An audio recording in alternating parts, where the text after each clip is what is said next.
大家好，欢迎大家收听喜马拉雅安住在家节目。同时，我也是韦博新浪新安住在家的版主。那今天很荣幸，也很感恩有这个机会，在美国加州欧海 Center for the Work 拜伦凯蒂功课中心访问拜伦凯蒂他自己，还有他的先生 Stephen Mitchell 史蒂夫 Mitchell。那现在呢，我就把镜头转向他们。Hi, Katie. Hi. Hi, Stephen. Hello, everyone. Thank you so much for being here and sharing your precious moments with the Chinese-speaking people all over the world. Oh, it's my privilege. I'm so happy for this opportunity and to share this with all Chinese-speaking people all over the world. You know, each of us is in our own way and cultures. We're all over the world, so I love that this reaches as many people as possible, and I'm so grateful for this opportunity to share with you the work. And especially to have my husband, Stephen Mitchell, here with me. That's fairly rare. Usually we're doing our own separate interviews. Thank you. Katie and Stephen, I wanted to ask you sort of the questions I heard through the Chinese people that we work with. One question would be, what would be your suggestions for people that don't quite understand English and that they purely rely on you, watching you on YouTube, and there are only a few that has been translated into Chinese, and also reading the translated version of Loving What Is? What would be your suggestions for them in terms of doing the work and taking this as a daily practice? Mm-hmm. So first, I would suggest to people and highly recommend to people that they go to thework.com and contact all of the Chinese-speaking facilitators for the work. They have gone through an extensive program, several years actually, to be able to have the privilege to have their profile on that site. And that would be the first step. And then I would invite them, when they're actually doing the work, to slow down. The work is meditation. For example, if I had the thought, this rain in Ojai, California is never going to stop, then I would question that. That's not a very great example, but for example, if I had the thought there's something wrong with me, and I might just question that by getting very, very still and just asking myself, there's something wrong with me, is it true? So just to meditate on that thought, and we would call those one belief at a time opportunities to work with. But actually, I suggest people go to thework.com and find the Judge Your Neighbor worksheet in Chinese and the little book in Chinese. And I love that that some facilitators are here that facilitate the work in Chinese, and that everyone gets to meet them as well.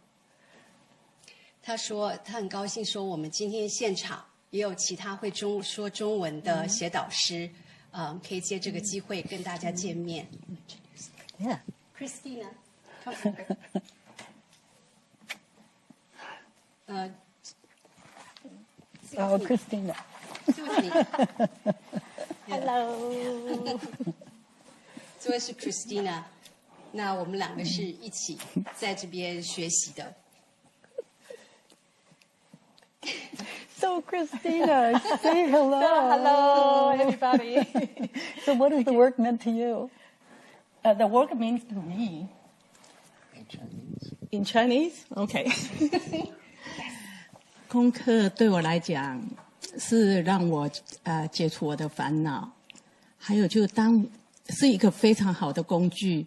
那当我心里有困顿的时候，那我不用求其他的人，我可以把我的困顿就写在那个我们所谓的功课作业单上，然后呢用4句话来来针对每一个作业单上的每一个细节，每一个我们所谓的就是作业单每一个的concept， 那中文会讲说是对作业单每一个的问题，那我们会用4句话来问，然后在这时候你会让你有机会，会让你的心绪就宣泄在整个在纸上，在这个问题上，然后4句话就像打坐一样，就是参禅，我们所谓的禅 Zen meditation， 然后你静坐，来静静的沉思说，当我没有这个想法的时候，你是怎么样的一个人，你是怎么样一个状态？然后呢，在一个反转，我们所谓的 turn around 反转的话，就让你有机会来看看用不同的角度来看看，来试探看看说，哎，用不同的角度来看看你这个想法，是不是有一些可能性？那我就简述的讲到这里，谢谢。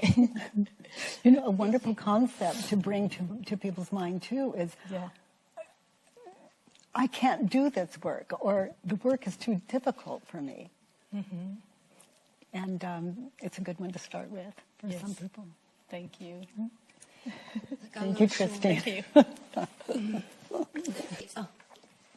I'm going to say the work is a way to identify and question the thoughts that cause all the suffering in our lives. A way to identify it and then to question the thoughts that are causing all the suffering in our lives. That leaves us the opportunity to take back our own mind, where we don't have to believe other people.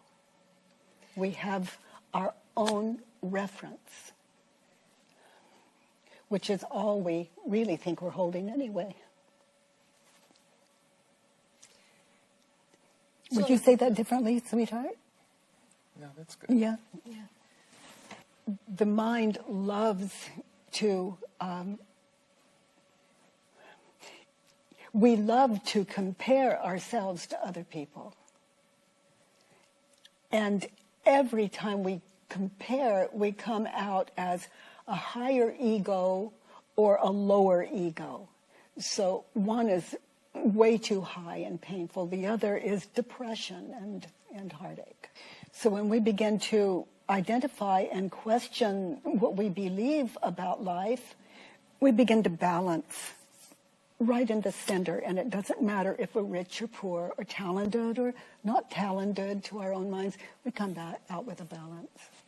And our stress level and our level of suffering can really just diminish.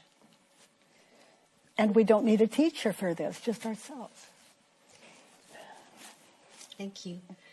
Now, for people that wish to come to the 9-day school, but they don't have the language proficiency, what would be your advice to them? To get together with other people in the school that speak only Chinese, or Chinese as a first language and English as a second language. But find a translator, and all of you together find a translator and come to school with that translator. And also, if you are a translator out there, you can contact me at byronkatie.com.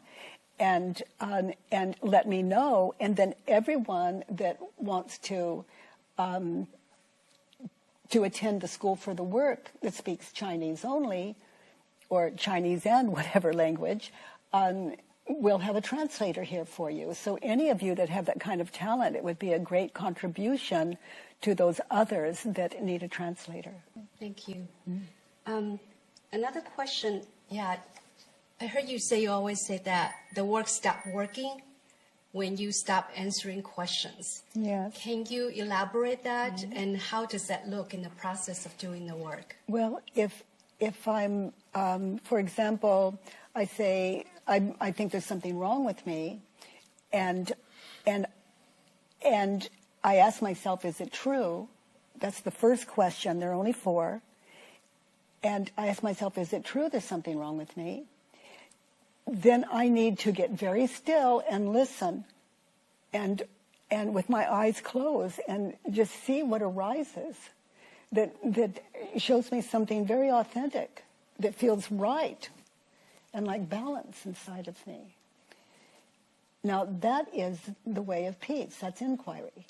The other way, I ask myself, there's something wrong with me. Is it true? And I close my eyes and I think, well, I already know the answer to that. It's yes, there's something wrong with me, of course. Well, that's not inquiry. That is self-talk. It's the opposite of listening. So I already think there's something wrong with me. So is it true? Yes, that's why I'm writing it down. Now, that's just what I'm believing. Maybe if I get very still, I'll be shown something else. That's inquiry. And then how do I react when I believe the thought there's something wrong with me? So now I get very still again. And my head wants to say, well, I suffer, it hurts. And so now I'm not doing inquiry. Inquiry is listening. So how do I react when I believe the thought there's something wrong with me? I'm going to get very still. I'm going to close my eyes. How do I react? What happens when I believe the thought? So I'm going to see a situation where I was believing that. And I'm going to witness in my mind's eyes the images of me in that situation, how it felt, how deeply those feelings ran, what I said and what I did, no matter how ashamed I may feel. This work is personal. So I'm witnessing. I'm not answering. I'm witnessing how I reacted. I'm being shown how I reacted when I believed the thought that there's something wrong with me.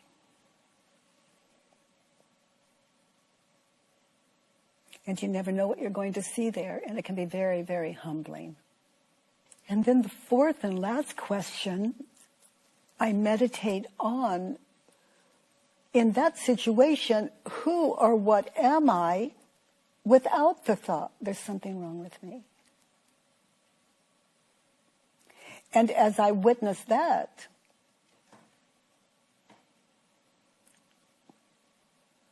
I see I'm being shown those same images of me in that situation, but if I drop my story and I just witness that, I experience, as I witnessed that just now, great compassion.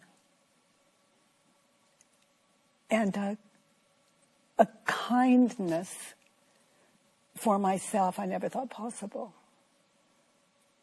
A kind of compassion for one's self and the confusion that believing the thought brings to our life experience. Yeah.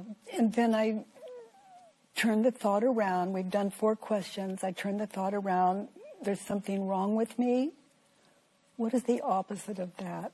There's something right with me. So now I contemplate that with my eyes closed, and I look at that situation. There's something right with me.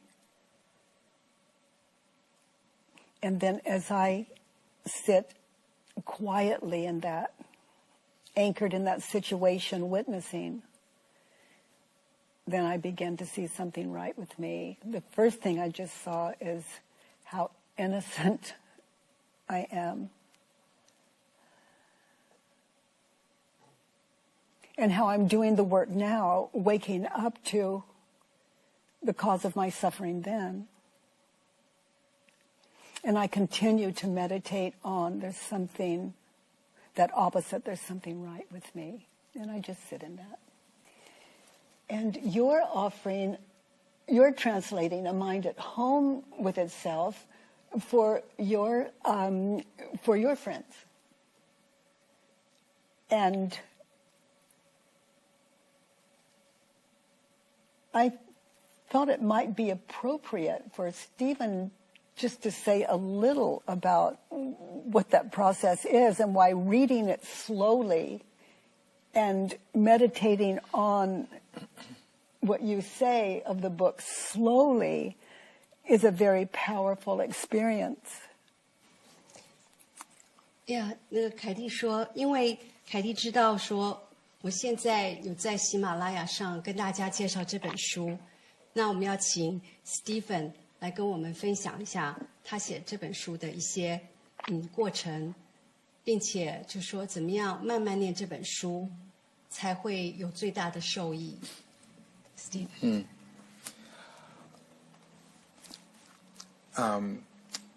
This new book is organized around the Diamond Sutra. There's a chapter, a short chapter, and then Katie comments and illuminates that chapter as we go along. The reason I chose the Diamond Sutra as a place for Katie to comment on is that it's one of the most profound ancient texts that we have. It's profound, but it's difficult, and I wanted to create a version that would be accessible to everybody, to a modern audience. And it's interesting for a Chinese audience in particular because the Diamond Sutra has great importance in the history of Chinese spiritual practice. It was the most important text in the tradition of Chan Buddhism. And that was partly because there's an old story about one of the great Chan masters called Hui Neng. He was the sixth patriarch of Chan Buddhism. And the story goes this way. When he was a very young man, he was illiterate. He did not know how to read, and he was a woodcutter. So one day, as he was delivering wood at a shop in town, there was a monk sitting in front of the store that he was delivering wood at, and the monk was chanting the Diamond Sutra. And as the monk chanted one verse from the Diamond Sutra, the verse said, "Develop a mind that abides nowhere." In other words, develop a mind that is not attached to any thought that it thinks. So as soon as he heard this verse, his mind had a major opening experience, and he attained what the Buddhists call enlightenment or awakening. So this is an amazing thing. One short sentence caused this young man's mind to open up, and the joy that he felt, the peace of heart that he felt was beyond description. So the truths that the Diamond Sutra provides are very practical. They can change our lives. But they're difficult for some people, and this is why I asked Katie to make it clear and simple, and this is, to my mind, this is what the book does. Now, she has never studied Buddhism, never read anything about Buddhism, but the experience that the work allowed her to enter, the depth of experience is very similar to what the old masters of Buddhism and the Buddha himself experienced. So that's why it's so helpful. Thank you. And in my experience, I didn't have words like enlightenment or any term that would come with a spiritual practice.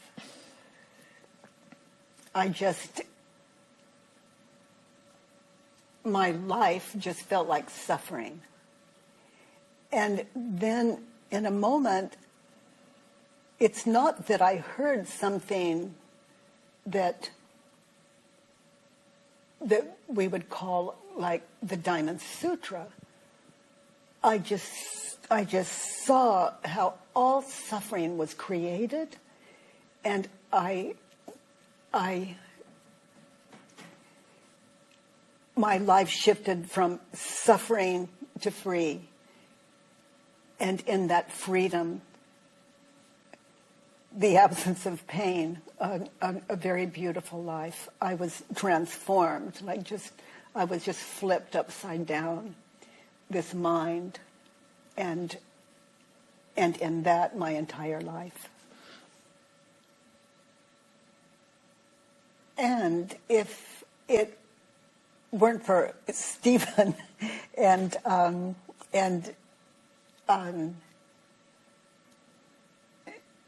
this book would never be accomplished. And I love that you're passing on this beautiful combination of literature that we hope serves people in a way that maybe no other book could. Yeah. So the last question, I know people, all the Chinese-speaking people, especially those in Asia, they are wondering, will you ever consider coming to Asia and hold the 90 school or other events? We, at thework.com, there is a place where people can invite me, and I look at each of those and I consider them, and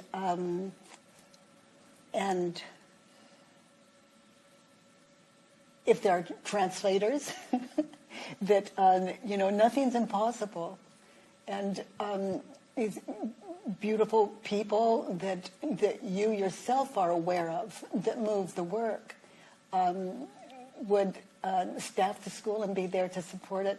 All things possible. Thank you. Thank you so much. Thank you. Thank you. Thank you. Thank you, Stephen.